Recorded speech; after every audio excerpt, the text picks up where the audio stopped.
I'm tired. Not gonna lie to you. Not gonna try to hide it. My voice is half gone.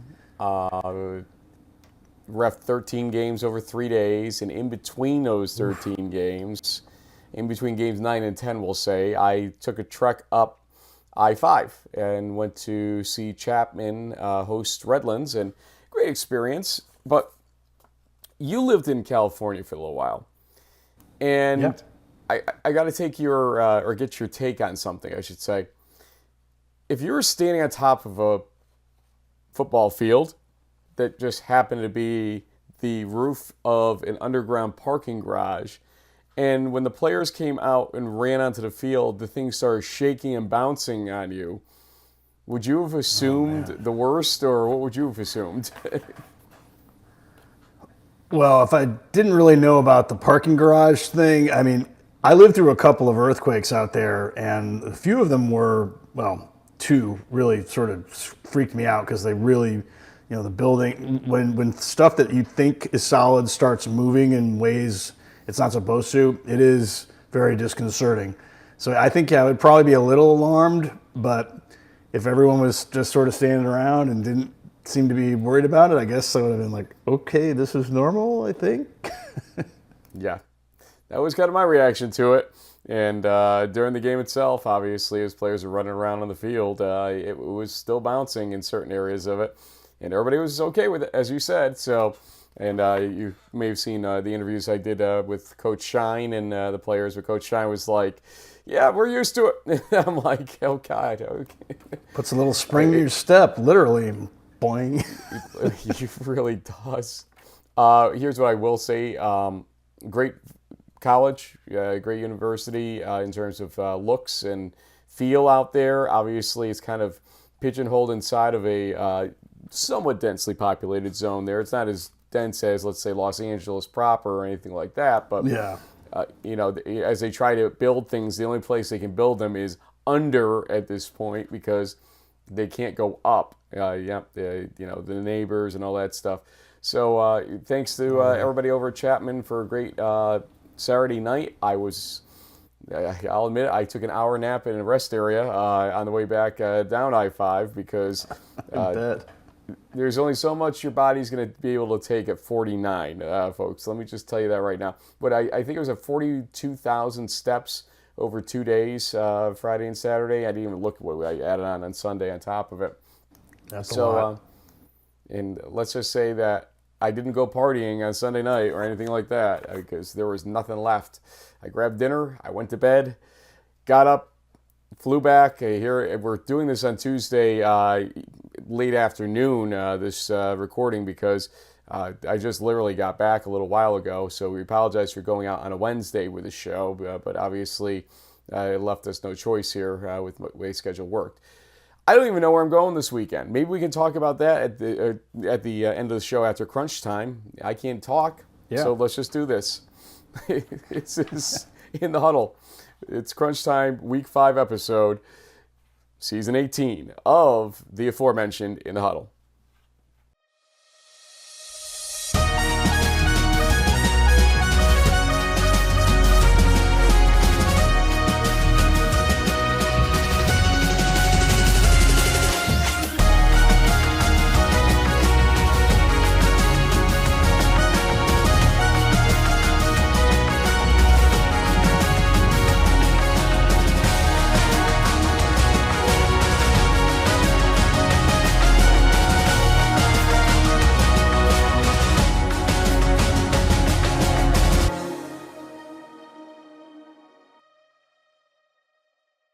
JB, obviously, I didn't get to watch nearly as much action as I would have liked to with some of these major national games in Week 5. So I'm going to let you take an extended 30,000-foot view here and catch me up as much as anybody else about what I missed in Week 5 action before we head into crunch time. Go for it. Well, it was a really entertaining Week 5, including a couple of great overtime games. Nationally, though, I think we saw what I'll call a movement back to chalk, right? But it wasn't 100%. There were 4 games in our 20 picks that you and I agreed on where those teams lost. So those were kind of the favorites that we thought. And, lo and behold, we saw Brevard, Brockport, St. John's, and River Falls all lose games we thought they were going to win. So, begs the question, are these teams a little overrated? Do the teams that beat them, are they kind of on the rise here? We'll see. But regardless, we're about 5 chapters into this story, and you don't really need advanced analytics to kind of know where this whole thing is headed. I mean, I think we all know the end here. There's one entrant to Canton that's kind of already been determined if you watch the games.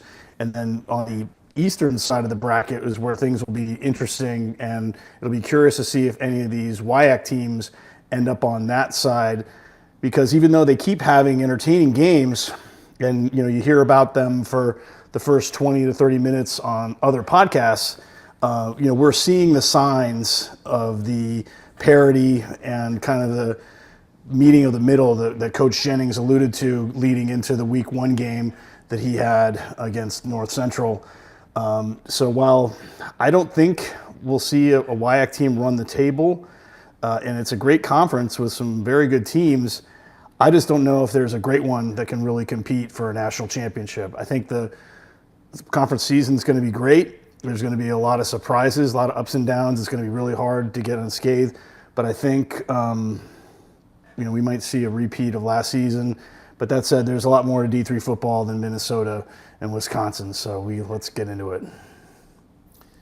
One thing I'm going to say as a preface here about things to expect or not expect, I don't know if North Central and Mount Union will be lined up across from each other on the bracket, because Maybe NPI is going to have some real impact about if we have, let's say, 12 quality undefeated teams at the end of the season. We probably won't, but I'm just using this for sake of We have 23 example. now.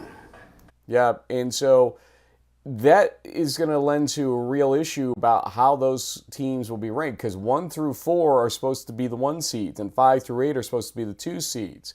And so if Mount Union is in a position where they wouldn't naturally fit inside that 1, 4, 2, 3 context, or even 5 through 8 if they end up in there, we're not guaranteed that they're going to be on the opposite side of a bracket as North Central. For that matter, North Central may not be number 1, 2, 3, 4 in this whole thing, because their schedule may not lend to it. Although having Oshkosh was a help compared to other situations, and having Wheaton for Mount Union was a help. They need them to keep compared winning to other years. Yes, absolutely correct about that. So, folks, if you think it's a foregone conclusion that North Central and Mount Union will be lined up in a way to play in the championship, it's not necessarily in stone. The committee does have that level of, let's say, determination as to what to do, but they're supposed to be using these numbers to a certain degree, and 1 through 8 are the only protected seeds out there in this whole thing. More on that as we get through the season and we start to get hard numbers from the NCAA. We're still waiting on confirmation about the Keystone games, since Southern Virginia is out there touting their 4-0 record, which congratulations to them, but it may actually be 3-0. We don't know still. And here we go. It's time for Crunch Time for week number 5 of the 2025 Division III college football season.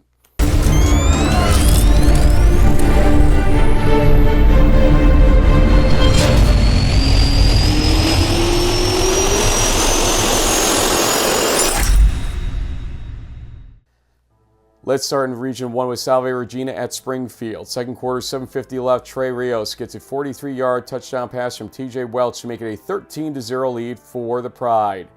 Third quarter, 5 minutes into it, Thomas Fallon gets a 7-yard touchdown run for Salve to make it 13-7. But Springfield responds as Amika Yearwood gets an 11-yard touchdown run for a 20-7 lead for Springfield.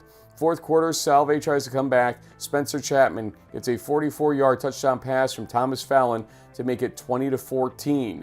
Then Springfield again, 4 minutes later, gets a touchdown. TJ Welch to Trey Rios, 6 yards this time, to make it 28-14 at that point. And here you'll see at the end of the game, Thomas Fallon is sacked for a loss of 10 yards, and that would do it. Springfield wins the game by a final score of 28-14. Thomas Fallon went 13 for 29, 163 yards, 1 rushing, 2 passing touchdowns. TJ Welch from Springfield, 119 total yards, 2 passing touchdowns. And Springfield's defense, 3 sacks and 4 pass breakups. Also, Region 1 in the NUMAC. Coast Guard at SUNY Maritime. Minute and a half into the second half, as we were tied at 14 at halftime, Coast Guard's James Wheeler IV gets a 13-yard touchdown pass from Elias Duncan to make it a 21-14 lead for Coast Guard. SUNY Maritime responds. A minute and a half into the fourth quarter, Will Pickett, a 1-yard touchdown run, makes it 21-20 in favor of Coast Guard, though, still, as the conversion is no good. Coast Guard's Matt LeBouilliere gets a 9-yard touchdown pass from Brooke Desta to make it 28-20 Coast Guard. SUNY Maritime, though, with 22 seconds left, gets a 13-yard touchdown pass from Will Pickett to Nate Cassaberry to make it 28-26. But you'll see here that the pass attempt by Will Pickett fails. 28-26 still. They try for the onside kick, and it is handled by Coast Guard, and that would do it. Coast Guard wins 28-26 as Will Pickett had 301 total yards, 2 passing touchdowns, and an interception for SUNY Maritime. Brooke Desta from Coast Guard, 2 catches, 115 yards, 2 receiving touchdowns, 1 passing touchdown. And 4-1 is the Bears' best start since 2018 when they went 7-3 in that season. Staying in the NUMAC because, hey, we love the conference. The WPI at Norwich. 5 minutes into the game, Norwich's Connor McFarland gets a 55-yard touchdown pass from Henry Bork to make it 7-0 in favor of Norwich. WPI responds with 32 seconds left in the first half. It's Andrew Canacor, a 1-yard touchdown run, tying the game at 7 apiece. We'll go all the way to the fourth quarter, 48 seconds left as Josh Castro gets an 18-yard touchdown pass from Aiden McDermott for WPI to make it 14-7 at that point. But Norwich with chances here. You'll see Landon Beecher on the 2nd and 10 pass. He's complete to Mike Cascarano at the 46-yard line, make it the 43 when he's all said and done on the run. And so now 3rd and 10, you'll see he's incomplete, looking for Henry Bork. But then that's it, because time ran out after that 3rd down play, and they couldn't equalize. Good try, though, Norwich. WPI wins 14-7. Connor McFarland, 5 catches, 73 yards, 1 receiving touchdown. Josh Castro for WPI, 6 catches, 75 yards, 1 receiving TD, including the game winner with 48 seconds left. JB, some great action in the NUMAC. That's rare we isolate on one conference, but yeah, NUMAction was kind of popping, as the kids would say out there. But why don't you tell us about some of the other Region 1 action from conferences other than the NUMAC, although there may be one more game in there.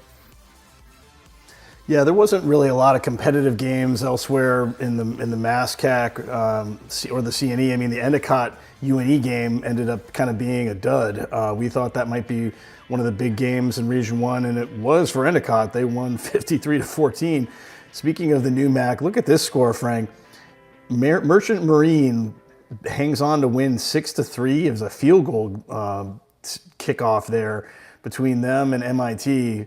I don't know if it was weather related or what was going on there. That was very strange, but you could kind of see across the board, you know, Mass Dartmouth, Plymouth State, Anna Maria all won comfortably. You know, Framingham, a 10-point win over Fitchburg, which seems improved at 2-2 overall this early in the season. So the Falcons seem to be doing better there. WNE won comfortably. Wesleyan wins comfortably. Nichols wins big. Williams beats Bowdoin by, what's that, math, 18 points. Worcester State, Bridgewater State, the Bears, just, I had hopes for them early on, but they've been in a decline. Tufts gets smoked by Trinity, 41-14. And then on the back page, Curry wins big, 62-7. Amherst beats Middlebury, 27-17. All of a sudden, the Mammoth are a contender in the NESCAC. They weren't really these last couple of seasons, but they've looked good. And Colby edges Bates 13-6. In OT, no less. Still want to call them the Lord Jeff, so I'm not going to lie to you, Amherst. But it is what it is at this point. I hate the Mammoth nickname. Come on, man. Yep. We're with the Lord Jeff fans out there. Okay, folks, here we go. Before we go to Region 2, I should say we're going to do a lot of only go into the second half of these games because there's so much action and we have so many games to go over that we want to get to the crux of what happened. So we apologize if we missed a lot of first half action, but here we go again. Ursinus at Muhlenberg, 19-14 at halftime was the score. We'll go third quarter, 3.5 minutes into it. Matthew Manning gets a 4-yard touchdown run for the Mules to make it 25-14 Muhlenberg. But hold on, Ursinus will be heard from. So 7:33 left third quarter. Keegan Barnes, a 10-yard touchdown run, 25-22 at that point. And then they're heard from again to take the lead. Cody House, a 70-yard touchdown pass from Tristan Machado, makes it 29-25 Bears. In the next Muhlenberg drive, you'll see Luke Spang intercepted by Kendall Robinson at the 40-yard line, returning at 6 yards. Ultimately, Ursinus scores again. Aiden Donahue, a 5-yard touchdown pass from Machado, makes it 36-25 at that point with 8.5 minutes left. 6 minutes left, Muhlenberg tries to mount their comeback. Caleb Pisals, a 39-yard touchdown pass from Dante Mahaffey, 36-31. Ursinus would punt, but Muhlenberg failed to convert on fourth down at the Ursinus 33, but the next play, when Ursinus gets the ball back, Jason Bernard is going to fumble. It's forced by George Europe, and ultimately it's recovered by Aaron Sylvester. So Muhlenberg with a chance, and with 1:06 left in the fourth quarter, John Renfolo gets his 26-yard touchdown pass from Dante Mahaffey to make it 39-36 after the two-point conversion is good. Ursinus would get into position for a tying field goal with 3 seconds left from 38 yards out. Send us to overtime. It's a clean snap. The kick is blocked! The kick is blocked, and the Mules are gonna win this one. It's blocked.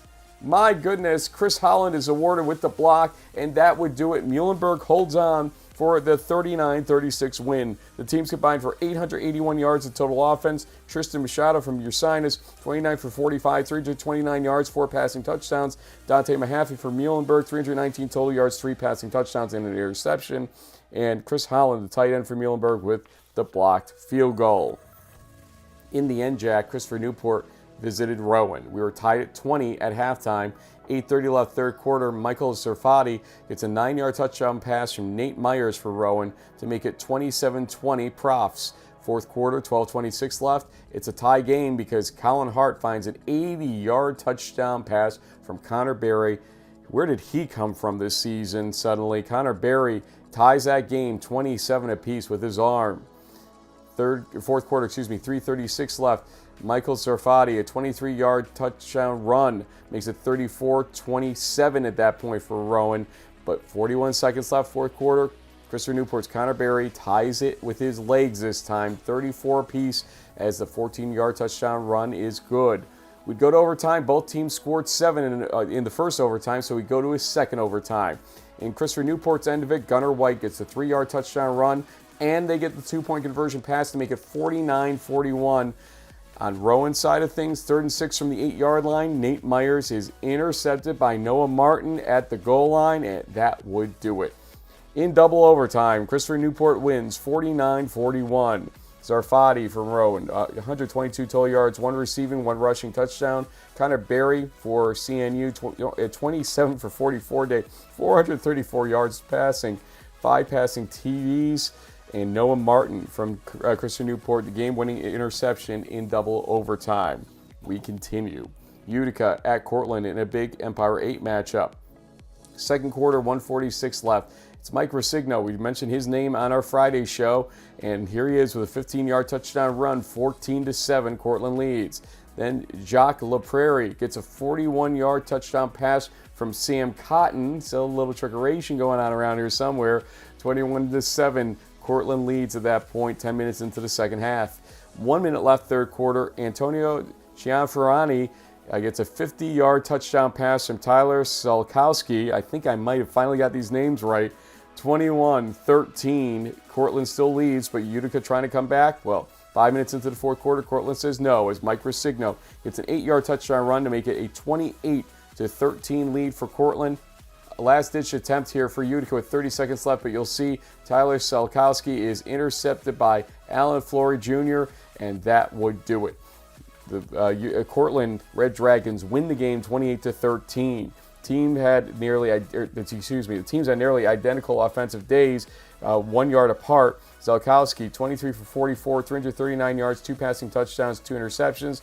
Resigno, 280 total yards, 1 passing, 2 rushing touchdowns. Finally, the Courage Bowl, Brockport at St. John Fisher. Again, halftime, we're tied at 14 apiece. Third quarter, 6 minutes left. Daniel Mena, a 3-yard touchdown pass from Ben Gasella makes it 21-14, Brockport leading.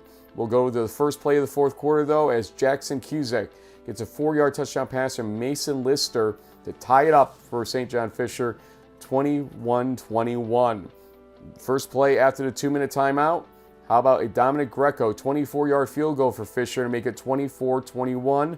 But then with no time remaining, Zach McGowan for Brockport responds, "We are going to overtime, tied at 24. In the St. John Fisher part of overtime, Ethan Curtis gets a 4-yard touchdown pass from Lister. It's 31-24, St. John Fisher. On the Brockport side of things, Coachella lost the ball. It's a scrum. Fisher says they have it. And they do. And that's the ball game. The Cardinals win the Courage Bowl. ultimately it's recovered by Tyler Marks of St. John Fisher, and that would do it as St. John Fisher shocks Brockport in a lot of ways in overtime, 31-24. That's their first Courage Bowl win for St. John Fisher since 2016. Gasella, 29 for 37, 279 yards, 2 passing touchdowns. Mason Lister, 259 total yards, 2 passing touchdowns for St. John Fisher. And linebacker Jack Tenori gets 13 solo and 1 assisted tackles in the game. Might hear his name a little bit later on in the show for reasons I will not disclose currently, but JB, take us to the rest of Region 2. Yeah, there were some interesting games across Region 2. Some scores that were a little misleading, but, you know, like we look at this Wilkes Catholic Rochester Ithaca game. Looks like these games were close, but this is a situation where the team that won kind of had a lead late and sort of hung on. They didn't need to score more. They just took care of business. Elsewhere, Hopkins wins big. Alfred beats Hartwick 45-24. Salisbury, in the battle of what used to be 2 unbeatens in the NJAC, wins going away 55-10. My RPA. Coach Ralph and his engineers wrecked my Hobart's homecoming game with a 36-10. It's the worst home loss for Hobart in over 7 years, and we're off to our worst start in 30 years. So tough time to be a Hobart statesman, but anyway. St. Lawrence wins. WestCon remains undefeated. They beat Juniata 63-15. Allegheny beats Waynesburg. Washington Jefferson lighting up the scoreboard with 70 points. Case Western wins. We saw Lyco blank Moravian. Man, the Greyhounds are just having a tough year. I think they're struggling with injuries and just having a hard time. So at 0-5, didn't see that one coming. Franklin and Marshall wins the, it's like the Top Hat Trophy. I know I got the name wrong, Frank, but they beat Gettysburg in that rivalry game. You saw Westminster win big. They have a big game this weekend. We'll talk about that more on Friday. Montclair beats Kane. William Patterson beats Castleton. Carnegie Mellon wins their first Centennial game, 56-7. And Union is off to an 0-2 start in the Liberty League, 28-6. Grove City wins 22-9 in kind of the late nightcap for Region 2.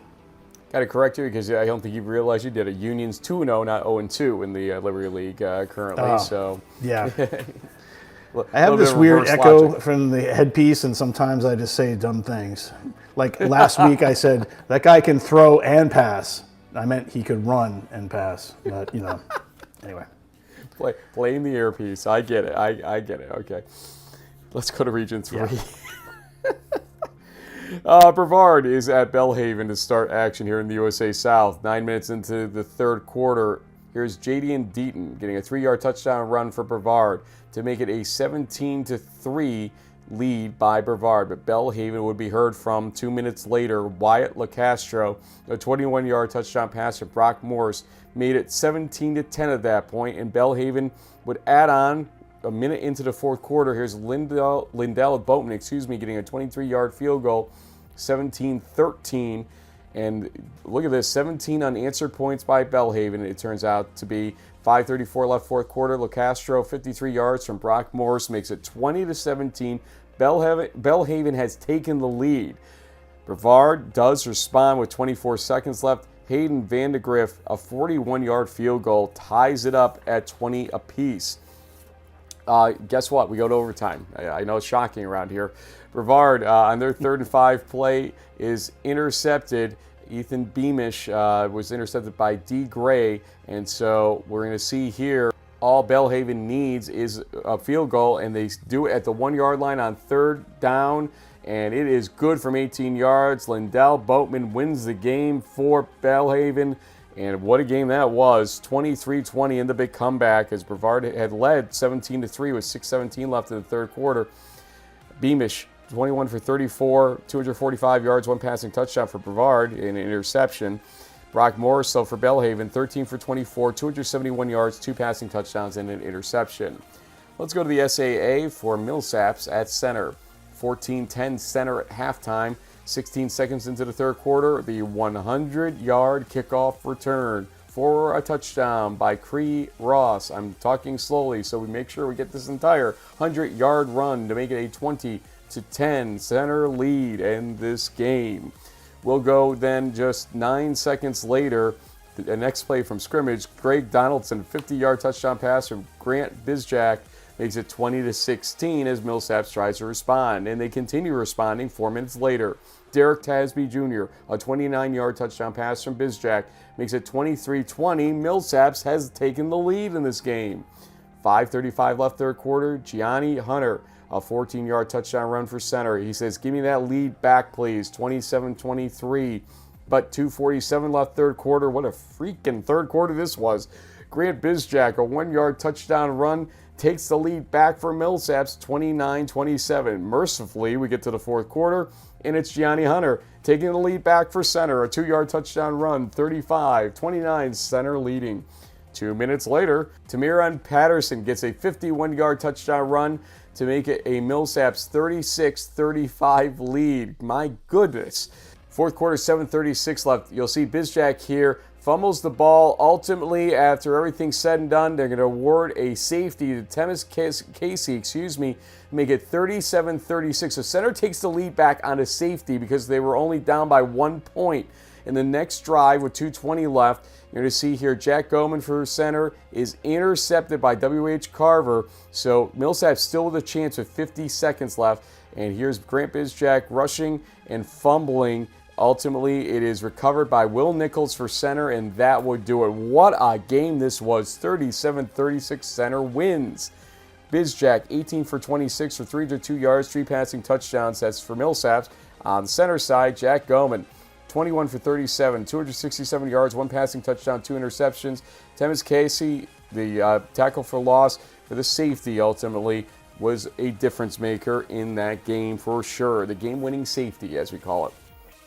We continue this time in the ODAC with Washington Elite taking on Hampton-Sydney. 3:40 left 2nd quarter. Teddy Sparrow gets a 75-yard touchdown pass from Ty Collins to make the score 28-14 in favor of Washington and Lee. My goodness, that's a shocking score for a lot of people at that point.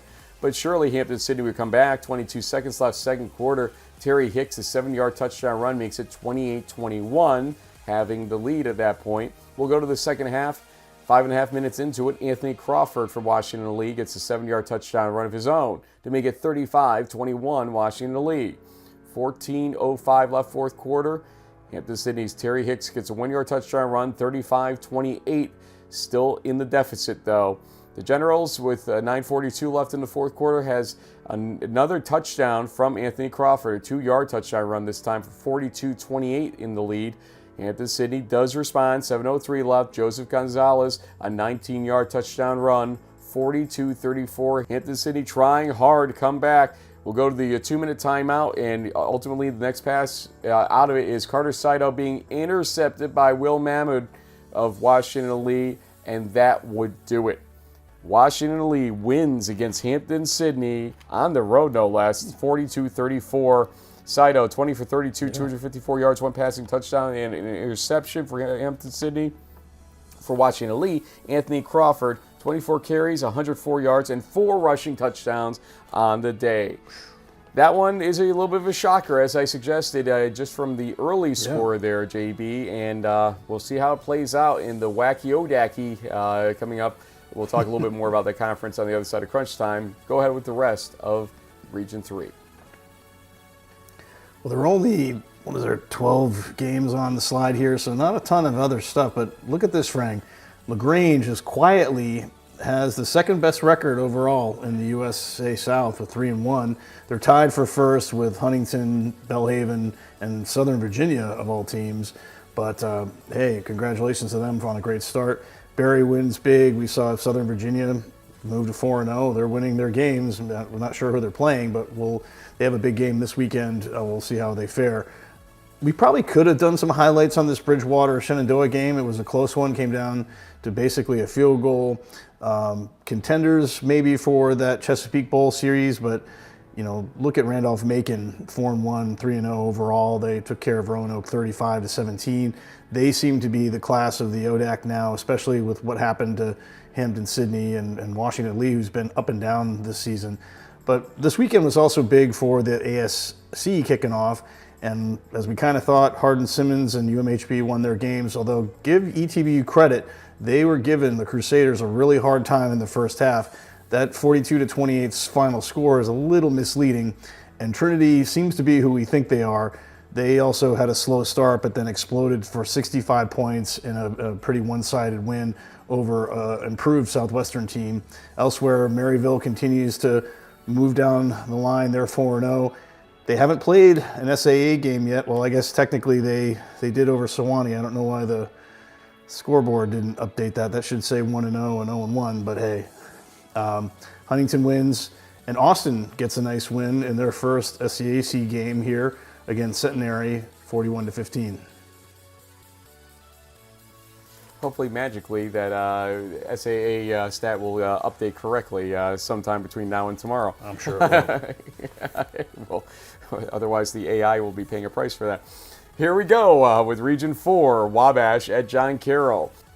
5:30 left, second quarter. Kenneth Rawls, a 17-yard touchdown pass from Nick Semptenfelter, makes it 28-3, John Carroll leading. This game's over. No, it's not crunch time. It can't be over yet. And Wabash scored another field goal to make it 28-6. So did JCU, 31-6. So 25-point lead, fourth quarter. Wabash, 10 minutes left in it. TJ Alexander, 3-yard touchdown run, makes it 31-14. Then Wabash again, 4:34 left fourth quarter. Brand Campbell, a 1-yard touchdown run, makes it 31-21 at that point. Wabash still scoring here with 1:46 left in the fourth quarter. Nick Whitty, a 45-yard touchdown pass from Brand Campbell, makes it 31-28. Can they get the ball back again? Well, 3rd and 2 at the Wabash 37, and Nemo Jenkins rushes for 3 yards for the first down. And Johns Hopkins has to hold on to win this game that they led by 25 points by a final of 31-28. As we said, 28-3 at the half was the score. Brand Campbell, 15 for 33, 220 yards, 1 passing, 1 rushing touchdowns. Nick Semptenfelter, 21 for 28, 227 yards, 3 passing touchdowns. It's Olivet at Kalamazoo in Region 4, and we'll go 1:47 left second quarter. Wade Brashear's 52-yard touchdown pass from Charlie Grant makes it 26-15. Olivet leading this game. Kalamazoo responds, 13-12 left third quarter. Connor Bell, a 15-yard touchdown pass from Braden Ledden, made it 26-23, so much closer at that point. But Olivet again, 9:33 left third quarter. Julian Toscano, an 18-yard touchdown pass from Charlie Grant, 33-23 at that point. 5:20 left third quarter. Kalamazoo's Kyler Mayorana gets a 1-yard touchdown run, 33-30 at that point. Olivet, they respond. Wade Brashear's 6-yard touchdown pass from Charlie Grant, 40-30, 11 seconds into the fourth quarter. Olivet leading. Kalamazoo responds 2.5 minutes later, though, as Braden Ledden finds Aaron Zeckman for a 29-yard touchdown pass. Now it's 40-37 as Kalamazoo's trying to just find a way to get over the top here against Olivet, and they do with 2:55 left in the fourth quarter. Carson Moat, a 35-yard touchdown pass from Ledden, 44-40. Kalamazoo leads this game. 2:18 left, though. That's 37 seconds later. Herbert Crawford, a 65-yard touchdown pass from Charlie Grant, gives Olivet back the lead, 47-44. Then with 1:25 left for Kalamazoo, Ultimately, Braden Ledden is intercepted by Caden Maynard, and that would do it. Olivet, good job in bouncing back once they lost the lead quickly. 47-44 for their first win of the season. Teams combined for 951 yards of total offense. Braden Ledden, 25 for 34, 353 yards, 4 passing touchdowns, and an interception. Charlie Grant for Olivet, 27 for 40, 410 yards, 6 passing touchdowns. Also in the MIAA, Hope was at Trine. Third quarter, 7:51 left. Trevor Griffiths for Hope gets a 38-yard touchdown pass from Alex Stoll, 35-21. Hope leading, but Trine responds with 1:11 left in the third quarter. It's Zach Pillow, and he's not snoozing on that pillow. 1-yard touchdown pass, RJ West, 35-28 at that point. 8:37 left fourth quarter. AJ Martell for Hope gets a 1-yard touchdown run to make it a 14-point lead, 42-28. Then 3:50 left fourth quarter. Hope adds on to it as Trey Goki gets a 3-yard touchdown run to make it 49-28. And then they just keep pouring it on with 2:51 left in the fourth quarter. AJ Martell, a 3-yard touchdown run, makes it 55-28. The final would be 55-35. Hope winning the game. Hope's offense outgained Trine's 566 to 363. RJ West, 23 for 40. 230 yards, 4 passing touchdowns. That's in a losing effort for Trine. Alex Stoll for Hope, 19 for 29, 318 yards, 4 passing touchdowns. JB, we've got one featured game that was still a non-conference game or out-of-conference game for the teams here. Let's talk about Franklin Muskingum briefly.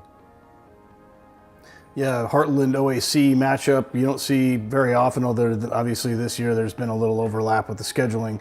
But yeah, we saw a really close one that came down to 1 point. The Grizz hangs on to a 34-33 win. Muskingum's quarterback, Kevon Cooper, almost 356 total yards. He was passing, he was running, but he did get picked off a couple of times, and that definitely played a role in this outcome.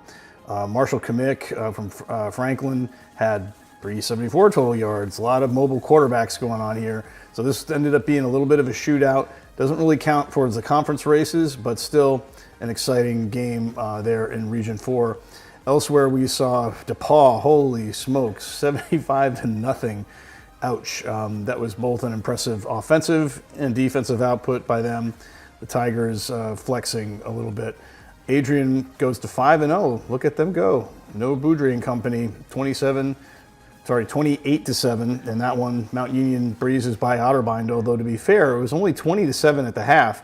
Somehow they came up with 42 points coming out of halftime, so a good win for the Purple Raiders. This Heidelberg Capital game, a little closer than I thought. Shout out to Ty Poorman for being named Homecoming King at halftime. I'm sure his dad, Jim, was proud of that, but end of the day, this is an important win for the Student Princes to pick up their first OAC win. Bluffton starts off the Heartland Conference 1-0 with a 39-23 win over Manchester. Mount St. Joe's, I should say, wins 41-21. This was interesting, Frank. Ohio Northern beats Marietta 42-9. Didn't see that one coming.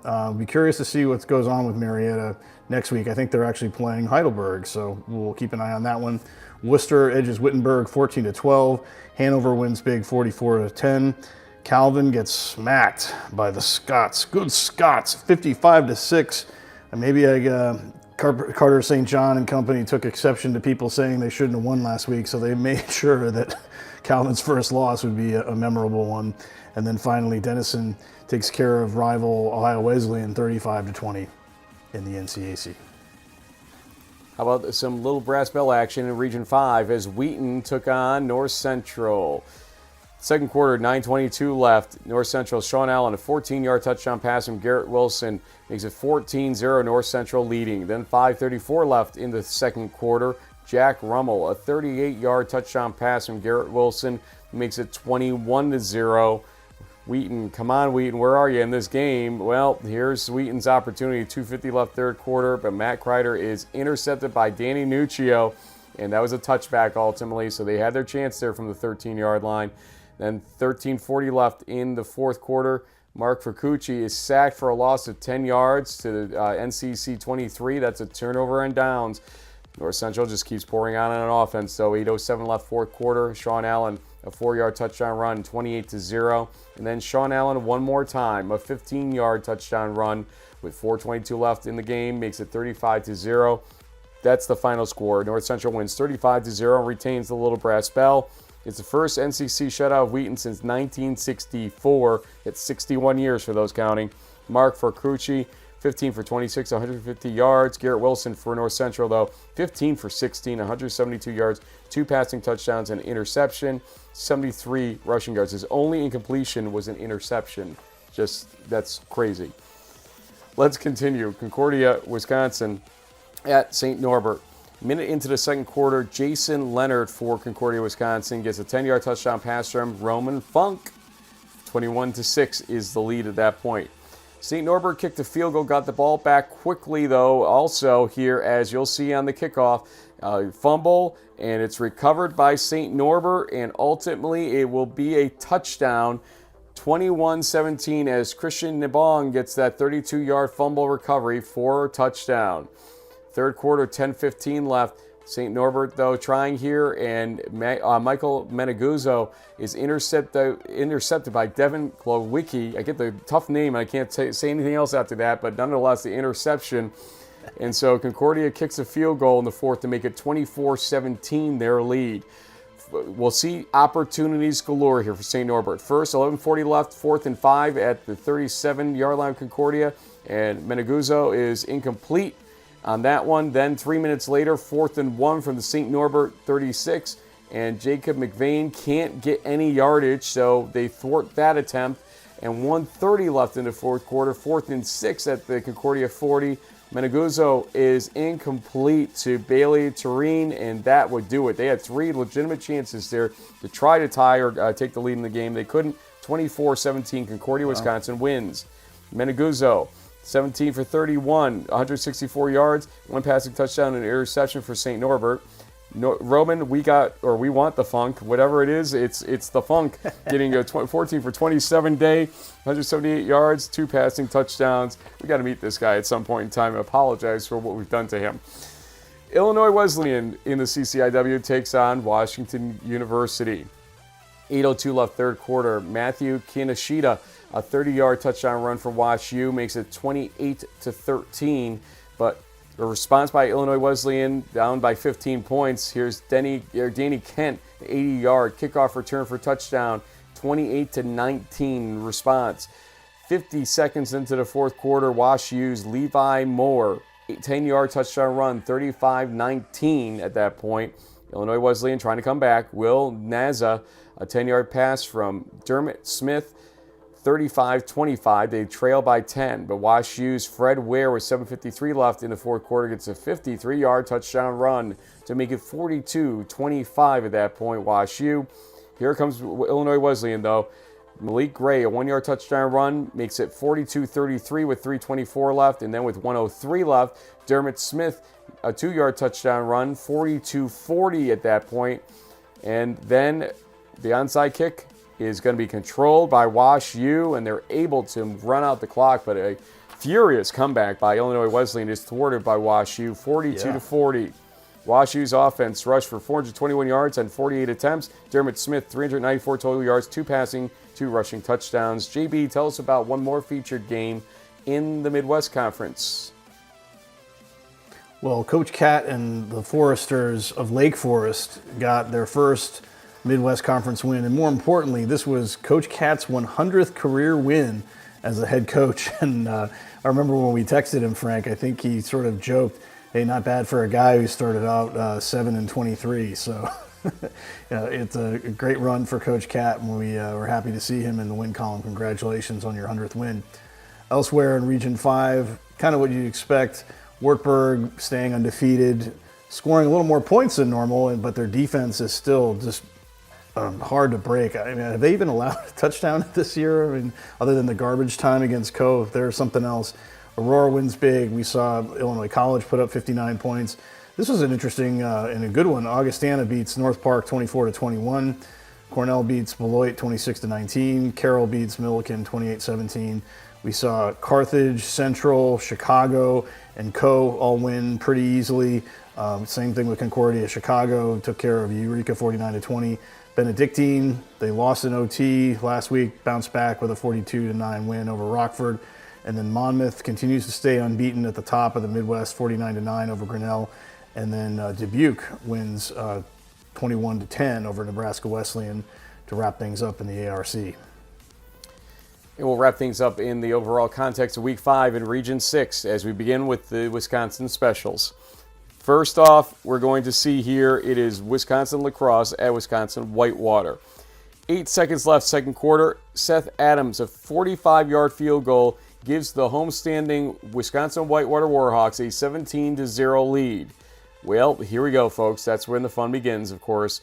Third quarter, 4:49 left. Lacrosse's Nolan Wolf gets a fumble recovery for a touchdown here to make it 17-7. Still trailing Lacrosse's by 10. 12:19 left, fourth quarter. Michael Stack, a 43-yard field goal. Old, reliable Michael Stack there, 17-10, so he makes it a one-possession game. 5:45 left in the fourth quarter. Whitewater and a 4th and 11 tries to punt the ball, but it is blocked. They were punting from the opponent's 35-yard line. So all kinds of weirdness on that call in the first place, but Lacrosse ends up with the ball in decent field position. 2:20 left, fourth quarter. Gabe Lynch, a 22-yard touchdown run for Lacrosse, makes it 17 apiece. We would go to overtime. The teams would trade field goals in the first overtime. So Whitewater's half of the second overtime. You'll see here that Justin Klinkner is sacked, fumbles the ball, recovered by Christian Powell for Lacrosse. So again, all Lacrosse needs is a field goal to win. 4th and 3 from the Whitewater 18. The 36-yard field goal from Michael Stack is good, and that would do it. In double overtime, Lacrosse wins 23-20 after trailing by 17-0 at the half. Justin Klinkner, 113 total yards, 1 rushing touchdown. Michael Stack, 3 for 3 on field goals, including the 36-game winner in double overtime. Let's go to River Falls at Oshkosh. 30 seconds left, second quarter. Ben Volovsky gets a 51-yard touchdown run for Oshkosh to make it 14-7 UWO lead. River Falls has a response. Justin Sherbill gets a 37-yard field goal to make it 14-10. River Falls coming back with 11:06 left, third quarter.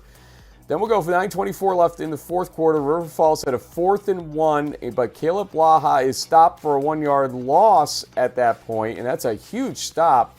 But eventually they would get the ball back with 1:21 left in the fourth quarter. Caleb Blaha scores on a 2-yard touchdown run, 17-14. Oshkosh tries a furious comeback down the field, 10 seconds left. Clayton Schwalbe, a 7-yard touchdown pass from Quentin Keene makes it 21-17, Oshkosh leading. With 8 seconds left, there's one last chance here for River Falls, but I'll let you watch it. They are unsuccessful in trying to get down the field on the last play ultimately, and Oshkosh wins the game 21-17. Blaha for River Falls, 347 total yards, 2 rushing touchdowns, 2 interceptions on the day. Ben Volovsky, 17 rushes, 114 yards, and 2 rushing touchdowns for UWO. Let's go to St. John's at Bethel. 6:47 left, second quarter. Here's St. John's. Caden Wheeler getting a 1-yard touchdown run to make it 7-3. Johnny's leading. But the homestanding Bethel Royals get a response at 2:38 left in the second quarter. Tyler Terry, a 26-yard touchdown pass from Cooper Drews, makes it 10-7. Bethel leading. We go all the way to the fourth quarter. Tay Mans, a 23-yard touchdown run for that man. 17-10, Bethel leads. Minute 54 left, fourth quarter. Bethel trying to run out the clock, but 4th and 7. They're incomplete. St. John's going to get the ball back except for that laundry on the field. Pass interference, St. John's, and that would do it. Bethel runs out the clock to win 17-10. Dylan Wheeler, 8 catches, 113 yards for St. John's, but Cooper Drews for Bethel, 17 for 22, 174 yards, 1 passing touchdown. Quickly, we'll look at the game I attended. Redlands at Chapman in the Skyac. 12:16 left in the first quarter. Tyler Pacheco with a 1-yard touchdown run to make it 7-0, Chapman leading. And then 6:54 left, second quarter. Cade Zimmerman with a 21-yard touchdown pass from Pacheco makes it 14-0. If you like that duo, you're going to like it a lot more. 2 more times. 5:53 left, second quarter. Zimmerman from Pacheco off of an interception, so it was a quick repeat performance here for the 20-0 score on the 40-yard touchdown pass. And then with 12:31 left in the third quarter, Zimmerman from Pacheco. 39 yards makes it 27-0. Chapman wins by that final score. The Chapman offense outgained Redlands 404-71 in yardage. Pacheco for Chapman, 15 for 21, 234 yards, 3 passing, 1 rushing touchdowns on the day. JB, one more left to talk about. I'll let you take it. It's Gustavus losing to Carleton, or maybe Carleton getting some Jack Curtis magic in that game. Tell us about it. Yeah, Jack Curtis has been on a roll. I mean, just really awesome that somebody going through chemo and dealing with this situation just keeps having these huge games. I mean, he broke the Carleton career completion and pass touchdown records in this game. Jack went 38 of 52 for 378 yards, 4 passing touchdowns.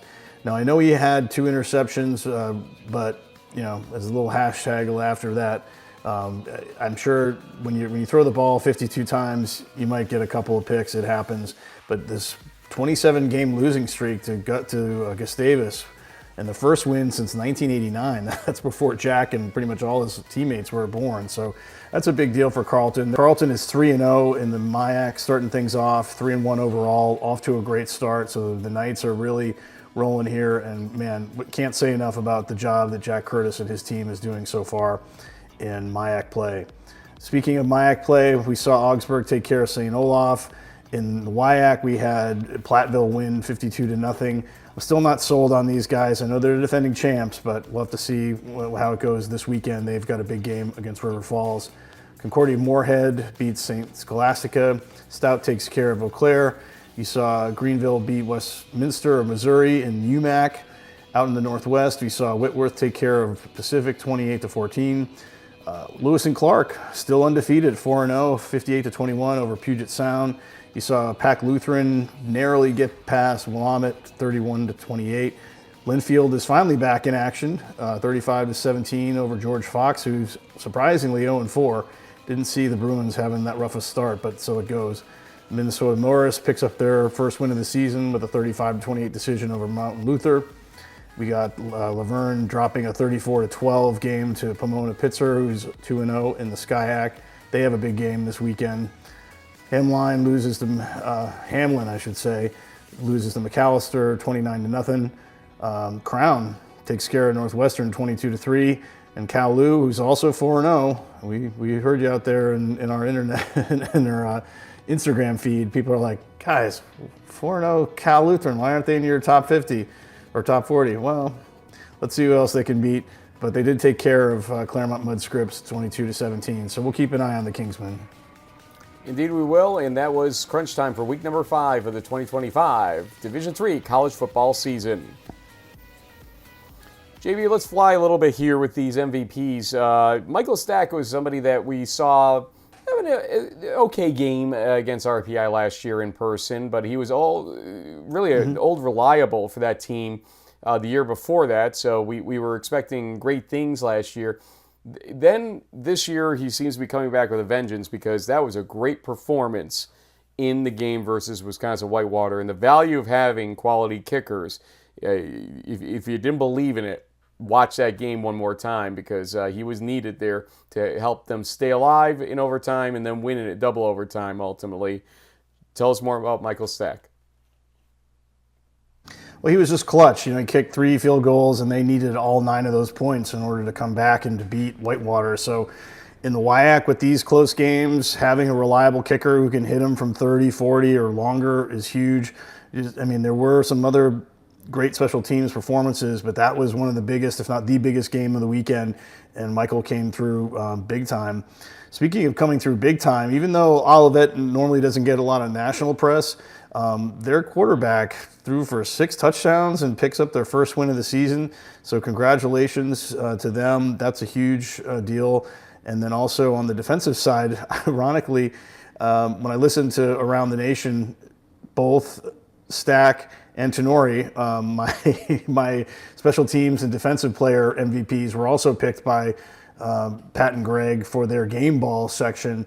We did this on Sunday, so I didn't, if you watch the games, it was pretty obvious. Tenori, 13 solo tackles. He punched out a sure touchdown, which ended up being a big difference maker in that Courage Bowl game. So hey, at least we agreed on something, and it makes me feel good. If I'm finding the right guys, just like Pat and Greg, then I guess I'm doing something right. And finding the right guys is something you did this week in terms of getting 2 up on me and taking the lead back. You're up to 72%. I'm at 71% now, as we have predicted 100 games in 5 weeks, and 72 and 28 versus 71 and 29 at this point. So that 1 game lead I had has flipped to you at this point, JB. Okay, let's go for 10 good minutes here on other stuff. And one thing we'll look at is, well, let's look at the WEAC first, because those games did start to give us a little bit of an impression here of where things are going. Platteville and La Crosse are the only undefeated teams left in the WEAC. And, you know, you see this week, La Crosse at Eau Claire coming up, Platteville at River Falls. Now, if River Falls takes out Platteville, then, you know, it's La Crosse standing as the only undefeated team at that point in the WEAC overall. An interesting development because we thought we might see a couple teams remain undefeated, if not maybe a third one, and that may not happen for a little deeper into the season, I'm saying. But also, you know, the schedule did fold a certain way for the WEAC, and I guess that's the way it's going to play out here. We are clear on this. Teams could go 7-3. Certain teams in the WEAC could go 7-3 and still get into the playoffs this season.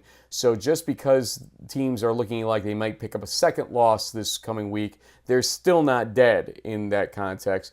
Any thoughts on the WEAC on your end?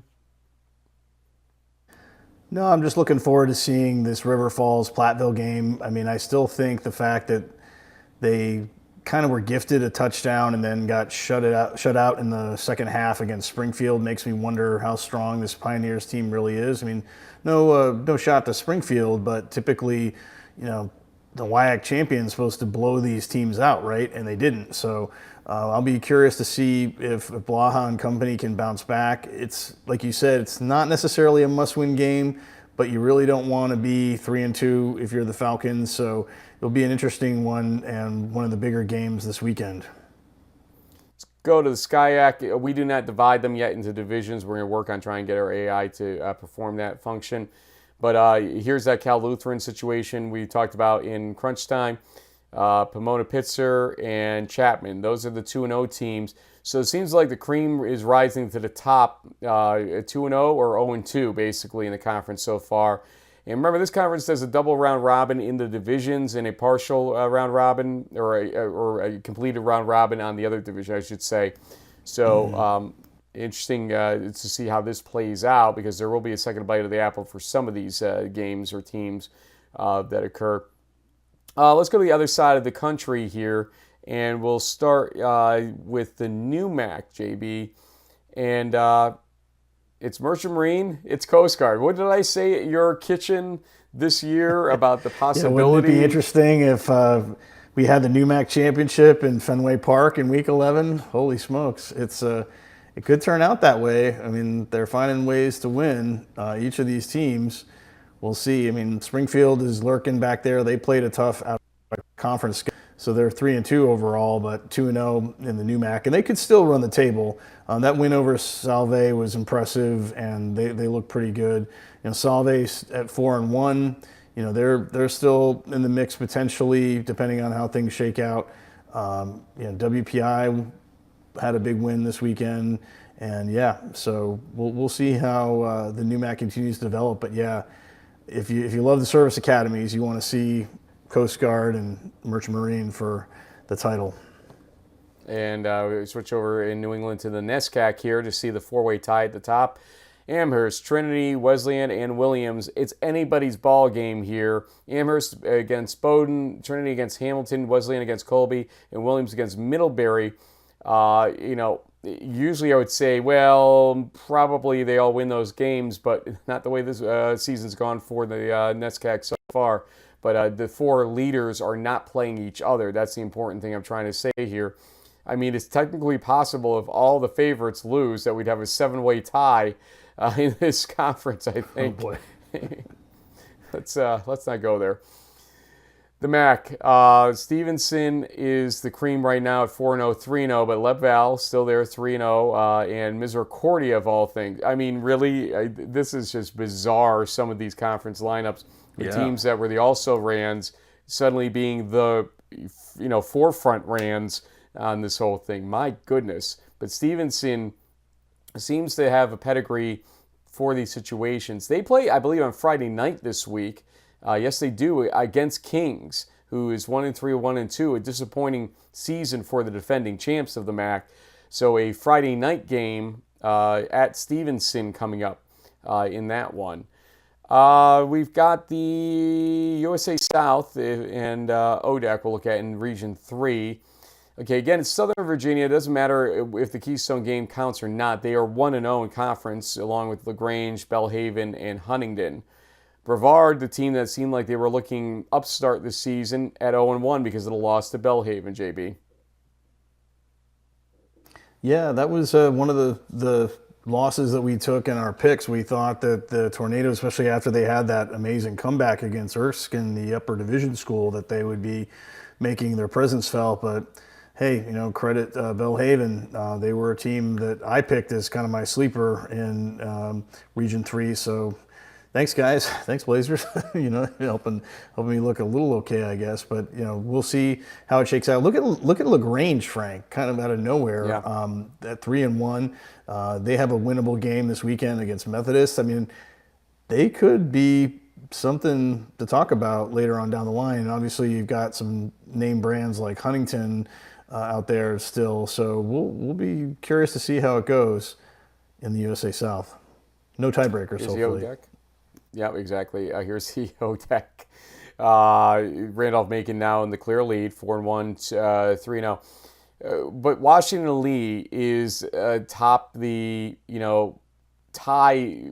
So the way this functions is that it will use head-to-head to determine tiebreakers. So the AI function correctly here. Washington Lee has beaten Hampton-Sydney, and they're both at 2-1, so it's giving Washington Lee technically the leader or second place, title or whatever you want to call it here at 2-3, 2-1. Yeah. So that's why it may look strange, but that's why it happened that way. Now, obviously, they have a game in hand compared to Shenandoah and Roanoke, but again, it's to have Roanoke still in the discussion a little bit. But Randolph-Macon looking like the cream of the crop one more time. I think we kind of know where this one's going, or do we? I probably should never say we know where things are going in this thing. Randolph-Macon has to play Hampton-Sydney. If Hampton-Sydney were to win that game, you could end up with a three-way merry-go-round tie at one loss. And what fun is that, basically? So we'll see. Well, we saw it last year with those conferences like the PAC and with the 3 9-1 teams. We saw it with the SAA with the 3 8-2 teams in the round robin. Sometimes it can work to your advantage with NPI and getting extra teams in, but we'll have to wait and see. I mean, I imagine the Yellow Jackets want to just win this outright and get the Pool A and not worry about it. We'll see what happens.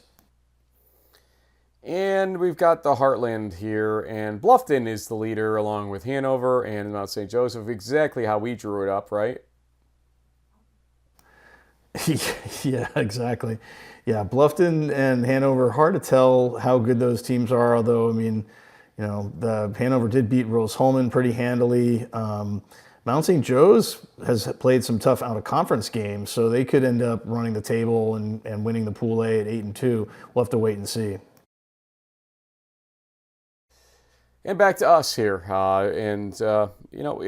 like I said, it's tough for me here to decide on an agenda for games to cover this weekend. What do you got? I got a couple of notes here for you, Mr. Mayor. So you could argue that the top 4 national games coming up this weekend, we've got Carnegie Mellon at Hopkins at noon Eastern. That's a big game. 2 top 25 teams, 2 top 20 teams technically. You got Platteville and River Falls at 2 p.m., 1 p.m. local out in Wisconsin if you want to take a flight. We've got round 1 of the Crusaders versus the Cowboys, also a 2 p.m. Eastern kickoff in the ASC. And then, interestingly enough, it's 6 p.m. Eastern, and right outside of Hotlanta, Trinity is taking on Barry in Rome or Valhalla. I went to that game 2 years ago, and it was fantastic. Almost 100 points scored, like 1,000 yards. Tucker Horn at the end, with that 90-something yard drive, it was pretty incredible. So that'll be a great game. But Region 2 has a great undercard this weekend. We got our alma maters, Hobart versus Union in Schenectady. We've got Rowan versus Montclair for the Breakfast Bowl, the Pig Trophy.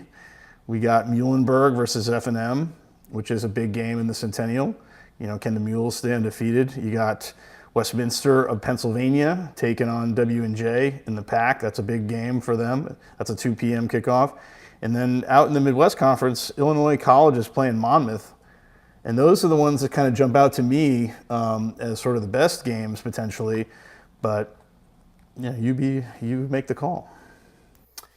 Not going to call it here. We're going to figure this out over the next day or two and see what the decision is going to be. And you'll know when we figure it out. We'll put it out on Twitter, X, whatever you want to call it.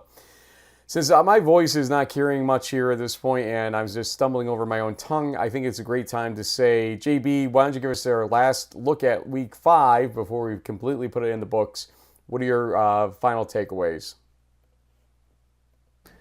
Well, conference play is getting underway. We've got some teams with 5 games under their belt, some teams with 3 or 4, depending on their schedule. So we're starting to get to know who's who and how these conference races may play out. But like I said before, even though this past weekend sort of went to the chalk teams, there were still a few upsets. And the only reason I have that 2-point game lead on your 1-point game because of the flip was really those 2 overtime games. The captains beating Rowan in double overtime, and then some people would argue that Whitewater giving it away to La Crosse, in double overtime. So those games could have gone either way. There were a bunch of other overtime games that would go either way. So yeah, it'll be interesting to see if we see more of that overtime excitement this weekend, or not. Well, we're not going to get paid for overtime on the show, so let's get out of here. But folks, we'll see you on Friday morning, back to our normal time of 9 a.m. Eastern time for our Friday live show with guests. You might be seeing some second-line defenders, if that makes sense to you, coming up as our interviewees. I'll give the audience one quick clue. Both schools start with an R, and like you said, there's also a university in there. And they're both linebackers. Okay. There you go. Folks, we'll see you Friday. Thanks for joining us. And again, apologies for Wednesday crunch time this week, but travel is something else. But we'll be back to Tuesday next week. That's our goal every week. Thanks, folks.